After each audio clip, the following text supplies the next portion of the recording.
Well, Hazy, a massive weekend for Port Adelaide as they did announce a new 5-year partnership with GFG Group as the club's new joint major sponsor. To tell us all about it is their CEO, Keith Thomas. KT, congratulations. Thank you, Kane and Hazy. Yes, it was a very big day for us. We're very proud of it. It's a great opportunity for us. How does it come about that you partner with someone like Sanjeev Gupta? How does the first seed get sown in a partnership like this? Yeah, it's a good question, and it's a pretty laborious process, to be honest. We've been talking to Sanjeev and his group for about 10 months, and the early days were all about just trying to help them understand who Port Adelaide was, to be honest. Sanjeev has never been involved in a sporting sponsorship anywhere in the world, so this is his first opportunity. But there was a great synergy in regards to our commitment to family and community that he was interested in, and as soon as we were able to get past the initial conversations around Port Adelaide football, AFL, and into what do we stand for, the conversations really accelerated from there. And but it takes a long time. You've got to establish trust and a relationship with each other, and thankfully we got it there in the end. It's been another series of announcements for the football club. It's been in the news, which is great. Gavin Wanganeen, former legend, also onto the board to partner up with Darren Cahill. So a new look board as well heading into 2019. You'd be excited about that. Yeah, it was a big day actually, because it was on Friday we had our AGM, and Gavin, who went to a member election actually, and against the sitting director, who was George Fiarchi, who was another legend of the club. So it was a bit sad in one way, but we're very pleased to be able to bring Gavin onto the board, and clearly it was a historical moment. He's, we believe, certainly the first Indigenous player to represent Port Adelaide board, and I think he's the first from that an AFL perspective as well. So that's a very big moment for us, and clearly Darren, his credentials are really well known, and he's going to bring a lot to the board as well. So it's a big moment of change for Port Adelaide. I think that it's the frame of mind that we're in. We're really up and about at the moment, and looking forward to a new season. Keith, he's such a iconic figure, Gavin, around the club. What's his plans, and what does, I suppose, he want to bring to the board? What is his goals for 2019? Yeah, Gavin's going through a really interesting phase in his life. He clearly he's a legend of the game, and he's defined by his playing abilities. But he's also he's an interesting guy. He's an artist. He's trying to expand his interests beyond the normal aspects of his life, and so I think that he will come in. He's got a really strong passion for footy and performance, but he's also got a very important role to play in the community, and he will. I imagine that we'll get him onto our community committee, and he'll help us with our Indigenous programs, and I think he'll be a great fit for us. You mentioned the AGM. Channel 7 reported that there were some frustrated supporters in the audience, and maybe the atmosphere was a little bit hostile. What was your take on how that was received from the supporters, and how they're feeling right now? It was not something that we haven't seen before, Kane. You know the environment or the relationship that we have with our members, and I remember back in 2012 and 13 when I was first starting, I was up there for nearly 2 hours, and what you find, and this is what we embrace it, and is that there are questions that our members want answered, and they want to understand what it is we're doing about those things that are on their mind, and I think that you can organise a meeting and have 3 questions and then shut it down, but we choose not to do that. We choose just to stand there and answer them because people want to know, and we think that they've got that ability. And it wasn't anything out of the ordinary. I was asking about our game plan, our financial position, the fact that we weren't able to get a major partner last year, and what impact does that have on the footy club, and all those sorts of things. So all very valid. There was nothing nasty about it. It was just that people are interested, they want to know, and we took the decision to stand there and answer them. Mate, Keith, what were the findings in terms of the questions about game plan, poor finish to last season? They're tough questions. Yeah. What was the answers? Well, Kenny was really, really open about it. And I think that when we analyse the year, I think that we would say that that we did a lot right. At 11-4, we weren't playing anywhere near as well as we would like, and I think that there was a feeling that if we could just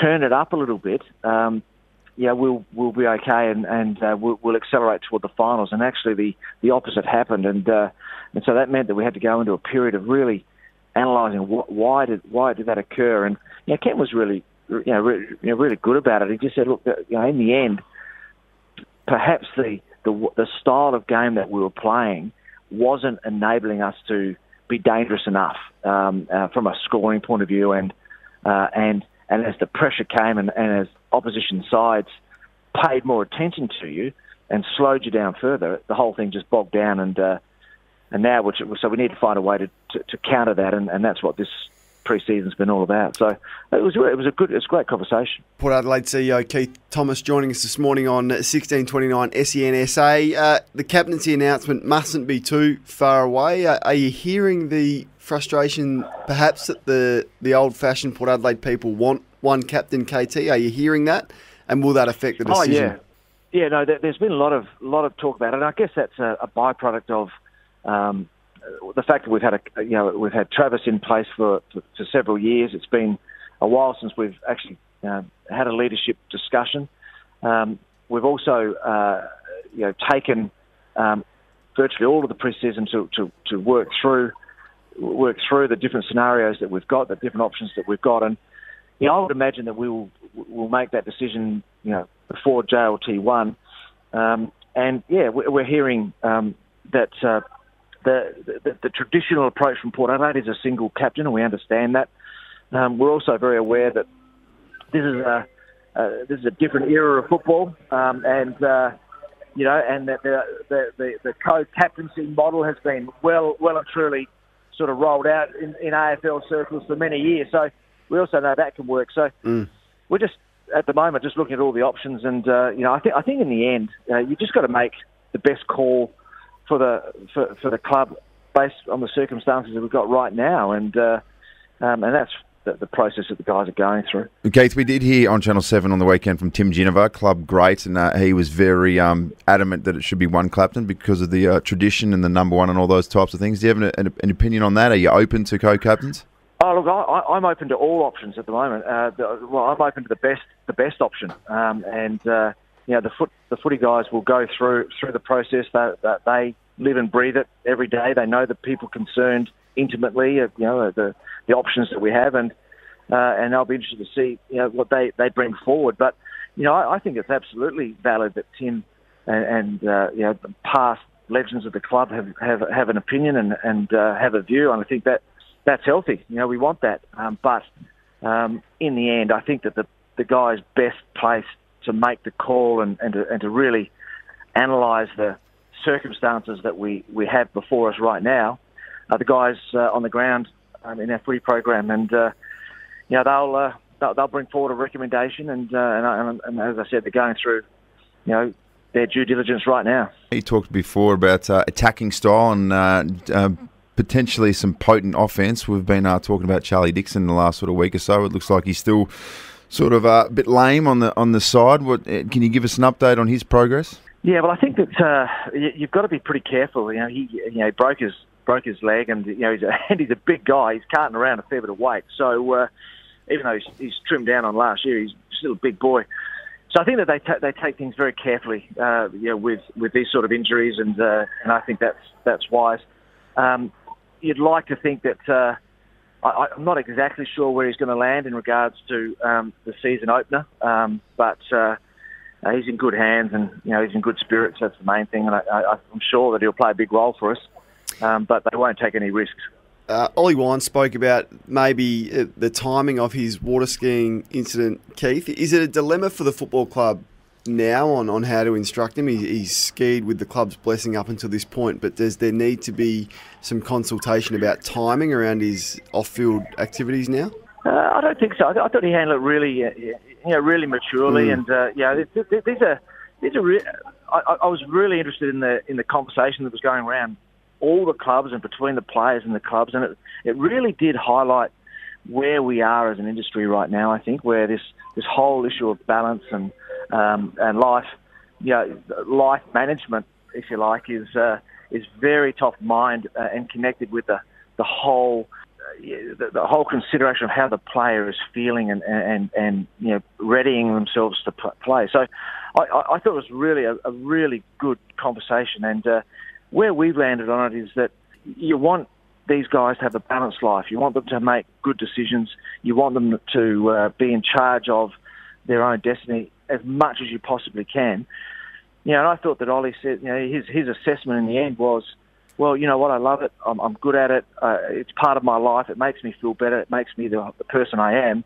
But maybe the timing, is something I'll consider. I think that's a mature, it's a really mature response, and I'm sure he'll make the right decision going forward. I think clubs increasingly have to consider this issue of balance, and I think that maybe there was an example there where.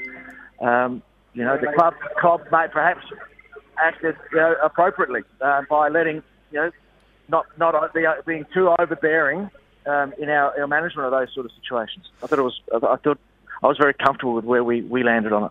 Jack, what sort of spirits is he in since the video was leaked? And I know the president has been pretty outspoken with his disappointment in it. You probably would have been the same without speaking for you, but how's he returned to training? Yeah, I think they're really pleased with the way that he has he's approached it. If you listen to Jack, he spoke about a line in the sand moment late last year, and where I think that he decided to make some real changes and to the way that he was approaching things, whatever that means. And I personally haven't been rolling back over the incident, with Jack. I think that it happened before, he returned from pre-season. He was not, it was hurting him. You can see that in the way that he responded on television, and he's dealing with it. So there's nothing really more I can add into that conversation. Everyone understands it, and what I mentioned is Jack's response. And right now he's been exemplary on the track, and but he knows he's got a lot to do to get himself ready for round one, which he's doing, and I'm sure he'll be in good shape. And before we let you go, the Saturday's Fan Forum has been moved to the Entertainment Centre, KT. You've sold out. You're right. Well, that's good. I'm glad about that. It's a big show. It really is a unique opportunity to get under the bonnet of the footy club, and again. These things you flip by a bit, but if you're talking to Jason Cripps about the list strategy and why decisions are being made, or Ken Hinkley about the game plan, or Koshy about where the business sits, these are not conversations that you can normally have, and I think that our members who are really well informed and educated and want to know, they get a great opportunity. So We'll happily roll it out again. KT, you've got a busy day ahead of you. We really appreciate your time on what has been a significant weekend for the footy club. Thanks, guys. I love your show, by the way. Keep going. Thank you. Good stuff. Keith Thomas, the CEO from Port Adelaide, joining us at the airport. You could hear it in the background. He's got another busy day ahead. But you were down there, Hazy, as we already spoken about this morning, and some good news, but doesn't shy away from the fact that the supporter base right now are pretty frustrated and looking for some improvement clearly on field this year. So they should be. If they're not frustrated, then what are they doing? If the members aren't a little bit annoyed by what happened, especially the late season fade out, you'd ask them if they really are supporters. But Kenny addressed it, and he didn't shy away from it. And the game style needs to change and all those types of things. So all the right words were spoken. Now just need to see what happens. No doubt. Well said.